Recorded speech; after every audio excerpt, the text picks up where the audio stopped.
O Key of David,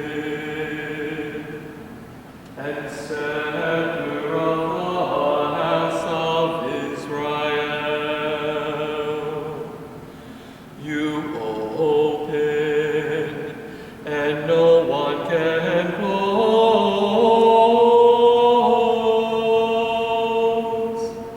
You close, and no one can open.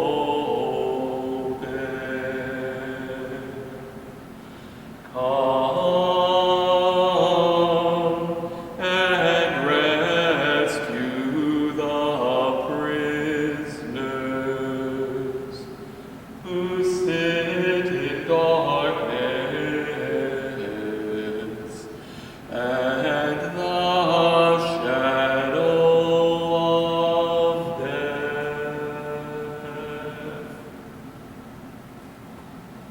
If you know anything about the history of keys, you probably know that some of the oldest keys found in archaeological digs were in the city of Nineveh. Nineveh, of course, is that city that God sent Jonah to, but Jonah didn't want to go, so he went the other way. There was a storm in the sea, there was a big fish. You know the rest of the story. Anyhow, these keys found in Nineveh were not anything like the keys we have today. The first big difference is they were made of wood. Metal keys didn't come around until the Romans started making them centuries after these wooden keys from Nineveh. And the keys in Nineveh were large, closer in size to baseball bats than they were to the size of the keys we carry in our pockets today. Back then, if you had a key, everyone knew it because you were carrying around this large, intricately constructed baseball bat-like object.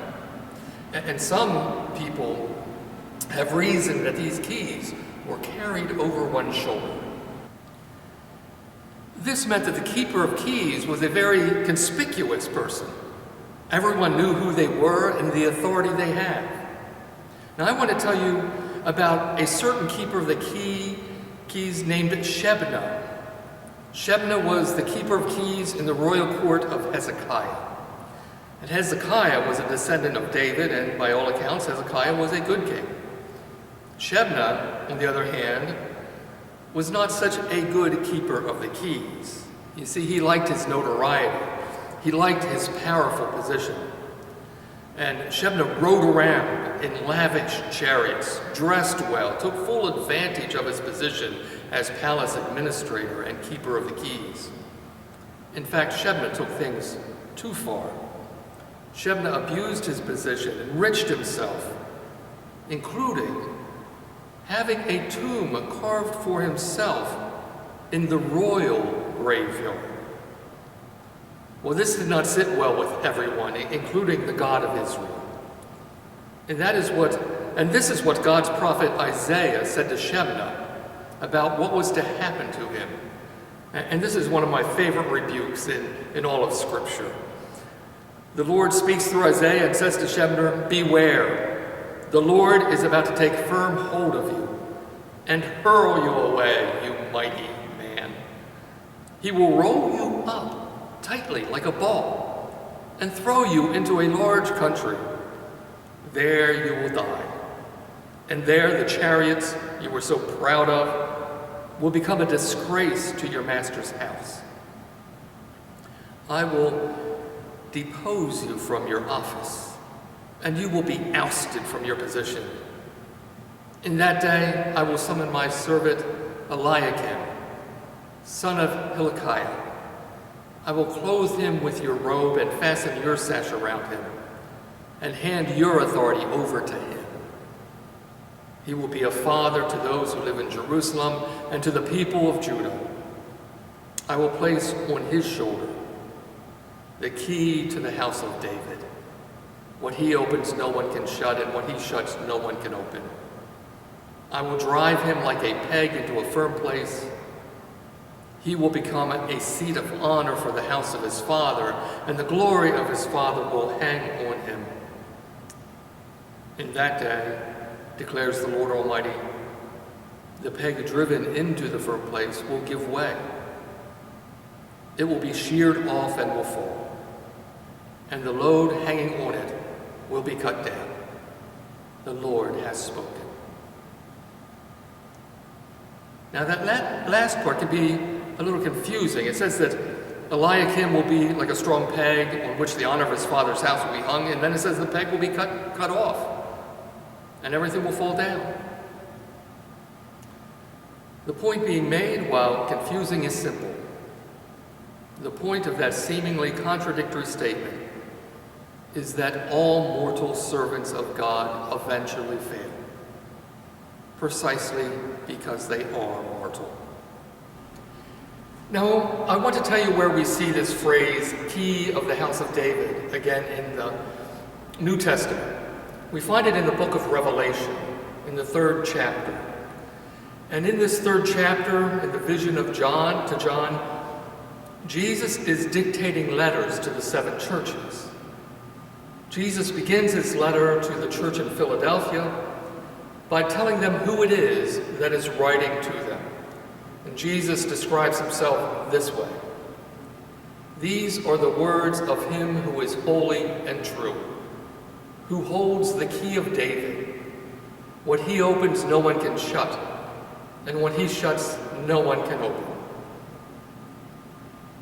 Jesus says there that he is the holy and true one, that he wields the key of the house of David. In other words, Jesus is the true and better leader that Eliakim pointed forward to.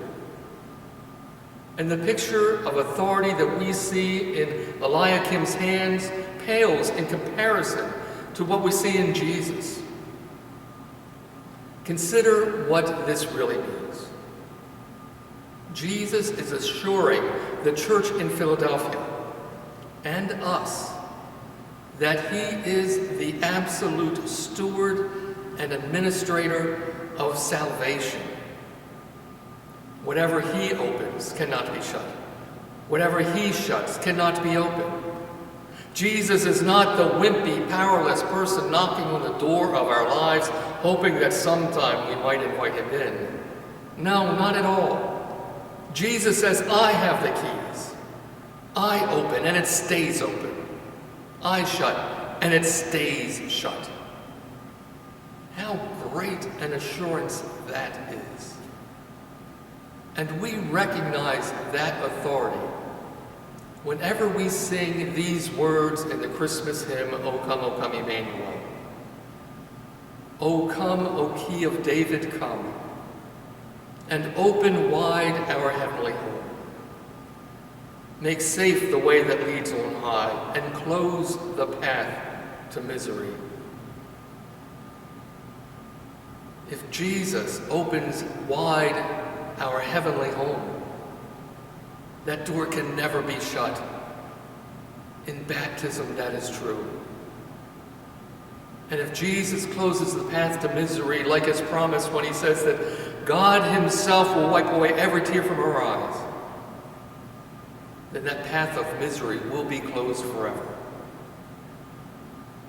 Unlike Shebna, Eliakim, or any other ruler, Jesus is prophesied to be the wonderful counselor, the Prince of Peace, the eternal King of Kings. His reign is forever, and he is the true and better ruler, true and better government, true and better authority over his children. Christ will not fail. Jesus will not be cut down and will not fall. Jesus is the key of David.